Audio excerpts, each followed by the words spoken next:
What's up, everybody? It's John with John Sports Arts and Collectibles coming at you with a brand new video. How's everyone doing out there today in the YouTube universe?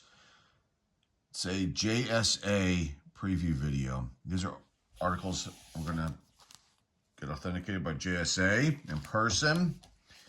Got 5 comic books and 4 music-related items. One I'll show, and the other ones I won't. I can't. But I'll talk about them real quick. But let's get into these first, these comic books. Some of these you've seen on previous videos, these first 2, and then the last 3 you have not because they're newer. First one up, we've got this book right here, Ted Nomura, Tigers of Terra. He signed this. Let me pull this out and show you guys again, for those of you who are interested. He signed this. I found this in a $3 bin. This is from the mid-'80s. And there's his signature right there. And Ted is known for his work on Robotech. And you can see, let me just show this real fast. You can see it's got the Robotech vibes in this black and white underground comic book. Definitely very cool stuff right here. So I'm sure a Robotech fanatic, Uber collector will want this book once it gets authenticated. And there are very few signatures, signed comic books. I couldn't find any, really. There might be one of that Ted signed. So kind of a very rare and unique piece right there that I found. This next one is an iconic artist who passed away a few years back. This was featured on the channel a few weeks ago. You got Erwin Hazen right there. Signed this Secret Origins issue number 3, and he is known for Dondi. That's his big claim to fame in his career. He's got a nice resume, though, of comic books that he did the artwork for, and a lot of Golden Age stuff and Silver Age books. Worked on Wonder Woman, created Wildcat, worked on that release for DC, and this was, again, an awesome find. You know, a mid-grade type book if I was to get it graded, but I just need to get the signature authenticated, which it will be. And then those 2 items will be available at some point on this store. These next 3 are from Ron Friends, excuse me. F-R-E-N-Z, Ron Friends, from Pittsburgh. Yep, from Pittsburgh, Pennsylvania. He is best known for his work on The Amazing Spider-Man, issue 252. He was one of the artists that worked on the Black Suit, the first appearance of the Black Suit. And he has a really massive resume as far as, again, comic book titles that he worked on, characters, Thor, Spider-Man, Spider-Girl, Star Wars. I mean, it's a big, big list. And he signed a lot, but there aren't too many that are authenticated. You've got like the local comic shop authentication on some of them, and those don't really hold any value with that authentication. You want to get them done through a JSA, through a PSA, you know, or CGC as far as, like, you know, if you want to get them slabbed up, they'll do the authentication on the signatures too as well. But these will just be authenticated for the signatures, and they're like, you know, a little above, you know, like 7s or something like that. If I was to grade these out, maybe 8s, I don't know. But, you know, not like keys or any sought-after comic books. But here's Thunderstrike number 5. And these came in a bundle that I just happened to find by chance. Again, in a $3 bin when I go on those hunts, and I showed in the last video what some of those long boxes look like. But these were bundled together. There were 3 of them. They looked like they've been there a long time. Kind of forgotten about. The tape that was on the back of the bag looked like, I mean, it was old, from the 90s. So I just walked up to the counter, asked the employee that was working there at that point, said, hey, what's the story with this? These were in the $3 bin as a bundle. He looked at them, told me they normally sell, you know, the single issues, different prices, but since I found it in there and there was no price on it, they gave me a deal. Gave me $3, charged me $3 for this. So the direct edition of issue number 6, Thunderstrike. So you can see Spider-Man and some of the other So his cohorts there on that issue. And the last one is issue number 10, Thunderstrike versus the Mighty Thor. So these will be authenticated, and then they'll end up on the store as well too. Now the last items here are music-related items. These first three, I can't pull them out and show everybody because there's a lot of like private information on here for these two artists. These are live performance contracts by two really significant. One is just iconic, and another one is still pretty relevant and significant. They're both relevant and significant. But these are from my days of working in the live entertainment industry and for 25 plus years. So they're 3 live performance contracts. They're generally, you can say these are rare. Let's just put it that way, and extremely valuable.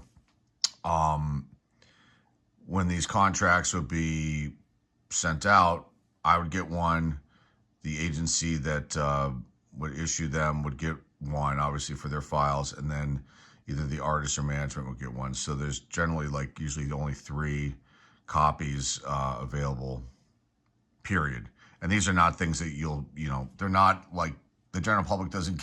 If you worked in the business like I did, nobody gets these except the 3 entities that I just mentioned here. So these are extremely rare and hold a ton of value, and they're signed, and sometimes these artists wouldn't sign the contracts.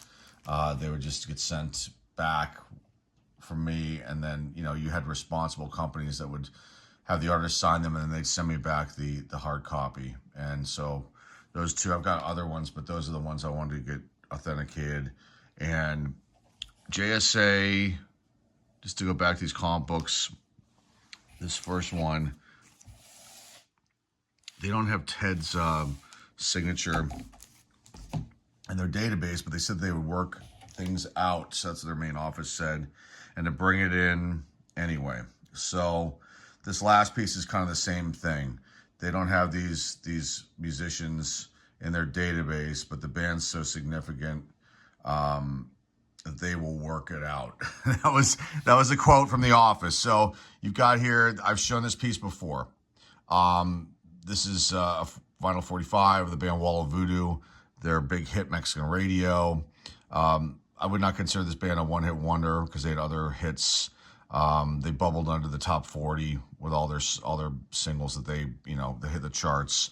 But this is I would call a very, very rare piece right here, rare item, because the full band did not sign a lot of things that I could find. I couldn't find any, I'll be honest with you guys out there. I've not seen any sales. I have not seen any listings on any of the selling platforms or in any auction houses. So this is an extremely rare item. And you might be saying, if you're a young person, I'm not even that old, I see a youngster that doesn't know about music history, you might be like, who the hell's Wall of Voodoo? Wall of Voodoo, well, this is their big hit they had. It's an iconic song from the New Wave era. This came out in 1982, but this was signed in 1983 when they went on their world tour. And it was, I believe, their first appearance in Pittsburgh. They played at the Stanley Theater, which is now the Benedum Center. And so I got wind of this signing at a local record shop. I think it was National Record Mart, was a local chain, and they went regional. And they would have bands come in and do signings, and this is one of them. And so I was totally into this group, thought they were awesome, still do to this day. And went down, met the band, got them to sign this for me. It's signed by Stan Ridgway, who was the singer at that point in time. Chaz T. Gray, these 2 gentlemen are still with us. Joe Nannini, the drummer, he passed away a few years ago. Bill Nolan, he's still with us. Put out solo albums and produced a bunch of stuff. And then Mark Moreland signed it here, and he passed away a while ago. But he dated it. The date this happened, April 5th, 1983, which is very, very significant with getting this authenticated, because they can see, the authenticators will be able to see that this is real, and these guys are in their database. Now, Stan Ridgway is in PSA's database, so PSA was going to basically, I guess, contact him and verify the rest of these, but I decided not to go that route once I was able to, found out that I could bring this directly to JSA. So very, very awesome piece. This band's from LA, or they were from LA. Their first two albums were Dark Continent. It was their first album. Their second album was called The West. That was when the song just boomed the band. They were on the US Festival, which is a famous festival. You guys should go look that up if you're into music. You don't know anything about that. That was a cool festival. Very cool.